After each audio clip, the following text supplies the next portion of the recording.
warahmatullahi wabarakatuh. Hai teman-teman sekalian, pada video ini saya akan membagikan cerita sejarah mula keadaan di pantai timur Sumatera pada sekitar tahun 1800-an melalui jurnal perjalanan yang dilakukan oleh John Anderson. Pada abad ke-17 hingga awal abad ke-19, di pantai timur Pulau Sumatera terdapat dua kerajaan besar yang memegang kekuasaan terhadap pulau ini. Kerajaan Aceh di ujung utara dan Kerajaan Siak di tengah pulau ini. Dua kerajaan ini dipisahkan oleh beberapa kerajaan kecil di antara Sungai Tamiang di utara dan Sungai Baru Munpane selatan.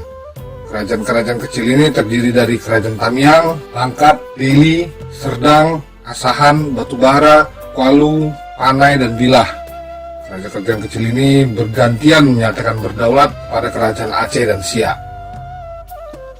Setelah runtuhnya Kerajaan Aru, cikal bakal Kerajaan Langkat dan Deli oleh Kerajaan Aceh pada abad ke-17, maka Kerajaan Aceh berkuasa atas kerajaan-kerajaan kecil ini. Kemudian disusul Kerajaan Siak pada akhir abad ke-18 hingga awal permulaan abad ke-19. Kerajaan-kerajaan ini mengaku berdaulat pada Kerajaan Siak. Tak ada yang menarik perhatian bagi bangsa Eropa pada waktu itu terhadap kerajaan-kerajaan kecil ini di pantai timur Sumatera. Baru pada awal tahun 1800, bangsa Inggris di Strait Settlement Pinang lah yang tertarik karena semakin banyaknya pedagang dan barang dalam jumlah besar masuk melalui perairan ke pasar Pinang. Dari buku Karl Velzer, Tuan Kebun dan Petani, Politik Kolonial dan Perjuangan Agraria di Sumatera Timur 1863 hingga 1947, diceritakan bahwa pada bulan Mei 1820, Sekretaris Gubernur The East India Company, perusahaan India Timur Britania di Pinang, menulis kepada seorang anggota stafnya bernama Robert Ibbetson.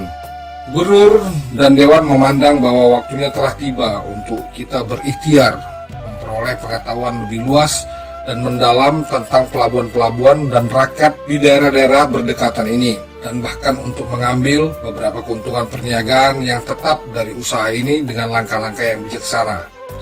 Bunyi surat ini langsung dilaksanakan oleh Ibbetson dengan melakukan survei ke seluruh pelabuhan dari mulai Tamiang di utara hingga Jambi selatan. Ibbetson ditugaskan untuk mengumpulkan semua informasi di wilayah itu mengenai hal-hal yang dapat menguntungkan dan berkaitan dengan alam, perniagaan, dan politik, tingkat dan sifat sumber-sumber, produksi-produksi, impor dan ekspornya, sifat penghasilan yang sebenarnya dan wewenang pemerintahannya, jumlah, watak, dan pekerjaan-pekerjaan utama penduduknya, dan juga barang-barang dasar dari perniagaan luar negeri yang dibutuhkan, sifat dan tingkat hubungannya dengan negeri-negeri di pedalaman, dan setiap keterangan yang dapat diperoleh mengenai watak, keinginan-keinginan dan kesulitan-kesulitan penduduk di negeri-negeri pedalaman itu.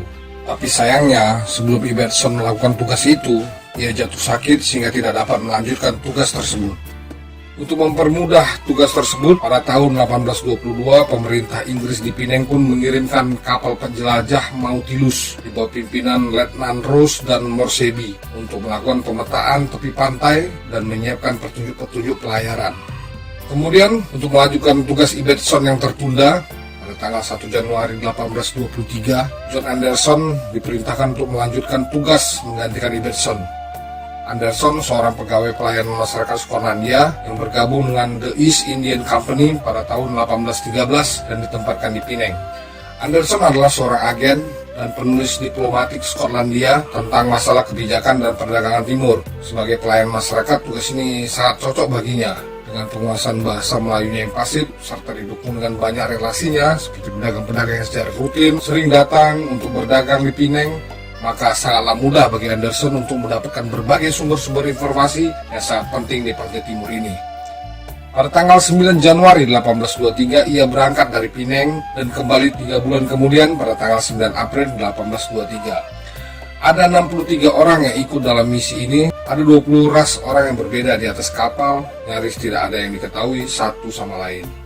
Dengan berbekal surat resmi dari kantor gubernur Inggris di Pinang, Anderson mulai perjalanannya dengan mengunjungi beberapa kerajaan kecil di pantai timur ini, seperti Raja Ahmad bin Raja Indra Bungsu, gelar Sultan Kejuran Muda di Langkat, Tuanku Amaluddin Mangandar Alam, gelar Sultan Panglima di Deli, Sri Sultan Ahmad di Bulucina, Sultan Tafsinar Baharsah, gelar Sultan Besar di Sedang, Bendara di Batubara, Sultan Mahmud Husin Shah di Assam dan Sultan Said Ibrahim Abdul Jalil Khairuddin gelar di Pertuan Besar Said Ibrahim Shah di Siak.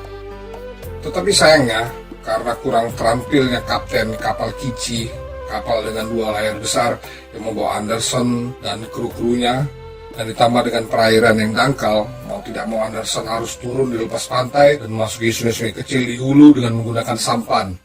Dan apabila arus sungai deras dan sampan berat, maka Anderson harus berjalan kaki di pinggir sungai, masuk kampung keluar kampung.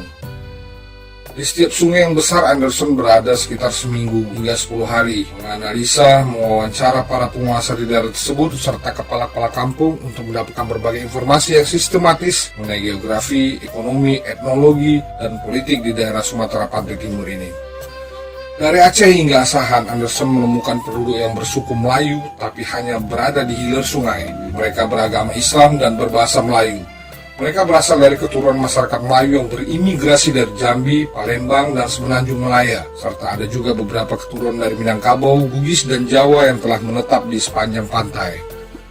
Tidak jauh dari garis pantai, penduduk Melayu ini berbatas dengan pemukiman suku Batak, karena dulu mungkin Batak Karo yang menghuni pantai-pantai di Langkat, Deli, dan Serdang. Batak Simalungun menghuni daerah pantai Batubara, sama dengan Batak Toba yang menghuni sungai-sungai di Asahan dan Barumun, tetapi berangsur-angsur terdesak dan berbaur dengan pendatang Melayu. Anderson juga melihat adanya perkawinan campuran antara suku Melayu dan wanita Batak di Langkat dan Deli.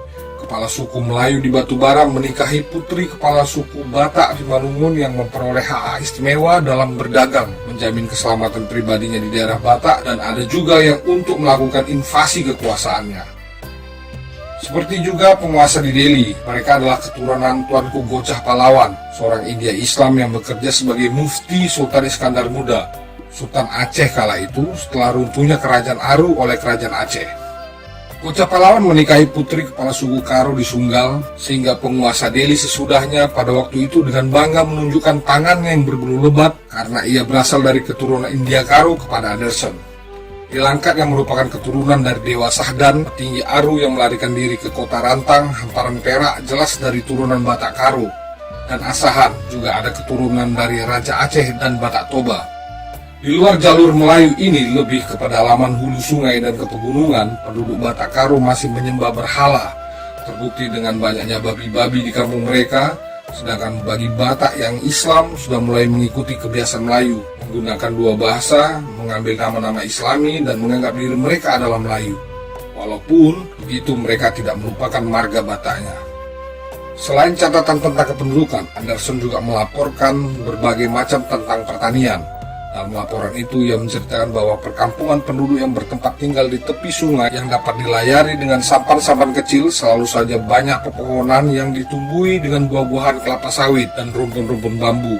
Pohon buah-buahan ini terdiri dari nangka, sukun, durian, mangga, manggis, jambu biji, jambu bol, delima, rambutan, asam jawa, pepaya, jamu monyet, jeruk, dan pisang, dan pohon-pohon palem seperti kelapa dan pinang. Di hutan pinggir kampung juga banyak sekali tumbuhan akar-akaran dan daun-daun yang juga digunakan sebagai sayur-sayuran. Di hutan-hutan ini, Anderson banyak melihat beberapa lelaki menebang kayu-kayu hutan untuk dijadikan ladang sementara. Anderson juga menceritakan bahwa saat perjalanan di Langkat, Deli, dan Serdang sedang berlangsung panen lada. Di Asahan penduduknya pada waktu itu baru saja menanam lada, meskipun lada sudah menjadi komoditi ekspor bagi Aceh, Sumatera Pantai Barat, dan Palembang. Di sini sepertinya lada merupakan tanaman yang masih relatif baru. Di Langkat, penanaman lada sudah dimulai sejak peralihan abad ke-18. Hal ini sesuai dengan data impor barang Sumatera Pantai Timur di Pineng dari kurang lebih 3.000 pikul di tahun 1814 naik menjadi 30.000 pikul di tahun 1822. Anderson berprediksi bahwa di tahun-tahun berikutnya akan menjadi lebih besar lagi karena cepatnya pengelolaan kebun-kebun baru di sini. Menurut cerita masyarakat kepada Anderson, sebelum lada ini berkembang, dulunya petani-petani di sini melakukan pembukaan dan pembakaran hutan lama dan belukar-belukar baru selama musim kering untuk dijadikan perladangan padi pada musim hujan berikutnya. Kemudian setelah panen di tahun kedua dan ketiga, di lahan bekas padi tersebut ditanami umbi-umbian, sayur mayur, tebu, dan pisang. Sementara ladang baru terus selalu dibuka untuk menghasilkan padi. Pada musim penanaman lada ini dilakukan ketika panen padi selesai. Kemudian para petani memancangkan tongkat-tongkat ke dalam tanah dengan jarak yang diukur secara cermat sebagai penyangga batang-batang lada yang masih muda. Kemudian penanaman sayur mayur, jagung, dan tembakau sering mereka tanam di tengah-tengah ladang tanaman lada itu. Menurut Anderson, orang-orang kaya Sunggal memanggil orang-orang suku Batak Karo yang berada di dataran tinggi untuk turun ke dataran rendah Langkat dan Deli guna untuk dipekerjakan sebagai penanam lada. Orang kaya tersebut menyediakan segala kebutuhan penduduk Batak Karo itu seperti beras dan garam, serta kebutuhan pertanian seperti cangkol besar, skop, parang, dan keranjang. Apabila di tahun keempat tanaman lada itu mulai berbuah, maka orang kaya itu akan membayar mereka dengan harga rendah, yaitu $3 Spanyol peseta sepikul untuk 2/3 dari panen dan 5 peseta sepikul untuk selebihnya. Sedangkan tembakau ditanam oleh orang-orang Melayu dan Batak dengan cara tradisional, yaitu mereka menaburkan bibit-bibit di persemen kecil terlebih dahulu, kemudian sesudah 20 hari mencabut dan menanamkannya kembali di tanah dalam deretan kira-kira 2 kubit. Dalam tempo 4 bulan, ia telah matang. 2 bulan di awal, pucuknya dipotong supaya memberikan kekuatan serta membuat daun-daunnya bertambah lebar. Apabila tanaman itu telah mempunyai 7 helai daun, para penanam mulai memanen daun-daun tembakau itu. Tandanya, daun itu mulai layu terkulai dan berwarna kecoklat-coklatan. Dalam sekali panen, para petani memetik 1 atau 2 daun, sesuai dengan saat daun-daun itu mendekati keadaan masak. Kemudian daun-daun itu dibiarkan disinari matahari selama 4 hari, lalu dimasukkan ke dalam keranjang-keranjang kecil tempat tembakau itu untuk diekspor. Jika bibit-bibit perlu diawetkan, sudah tentu pucuk-pucuk tanaman itu tidak disentuh-sentuh. Penelitian Anderson tentang tembakau inilah merupakan penggoda bagi bangsa Eropa sekitar tahun 1863 masuk ke daerah pantai timur Sumatera ini untuk berbudidaya tembakau. Dari politik, Anderson mendapat keterangan dari para pemuka Siak yang telah terlibat dalam perang di Asahan, Deli, dan kerajaan-kerajaan lain yang ditaklukkan oleh Siak. Sementara itu, Tamiang, Anderson melaporkan bahwa penguasanya sepenuhnya mengakui Kesultanan Aceh. Meskipun penguasa Siak telah beberapa kali menaklukkan Tamiang beberapa tahun sebelumnya dan masih tetap menyatakan berdaulat atas negara Aceh itu. Langkat ditundukkan oleh Siak kira-kira 5 tahun sebelum 1823, serta juga menyatakan berdaulat atas Siak. Kepala-kepala batu bara diangkat dan menerima surat keputusan pengangkatan mereka dari Siak. Dan demikian penelitian Anderson tentang politik membuktikan bahwa kerajaan-kerajaan di pantai timur ini mengakui kekuasaan Siak atas negeri-negeri mereka. Kemudian di akhir laporannya, Anderson menyarankan kepada The East Indian Company untuk memasang pos-pos perdagangan kecil di sepanjang pantai timur Sumatera. Ia yakin bahwa penguasa-penguasa di sana akan menyambut baik. Kantor-kantor dagang seperti itu di bawah pimpinan orang-orang yang ahli dan berpengalaman, mengenal adat istiadat dan bahasa penduduk setempat, serta konkret akan kecenderungan menguntungkan kepentingan-kepentingan perniagaan di daerah ini. Mereka akan mendorong minat pribumi-pribumi terhadap barang kerajinan dan membangkitkan selera untuk membuat berbagai jenis barang. Suatu sistem pemerintahan yang lebih baik akan diperkenalkan di sana. Perselisihan dan permusuhan yang banyak itu antara kerajaan-kerajaan kecil akan berkurang. Kemantapan dan ketertiban akan terselenggara. Para pedagang dari Penang dan Singapura akan merasa bahwa perlindungan harta milik mereka lebih terjamin. Tidak ayal lagi bahwa akan terjadi peningkatan yang lumayan dalam perniagaan kita. Saran Anderson pada laporan akhirnya ini sebenarnya didorong oleh kekhawatiran Inggris bahwa Belanda akan melakukan praktek perdagangan monopolinya di Sumatera Timur yang terletak tepat di seberang Penang apabila mereka memperluas kekuasaan mereka di bagian Sumatera ini.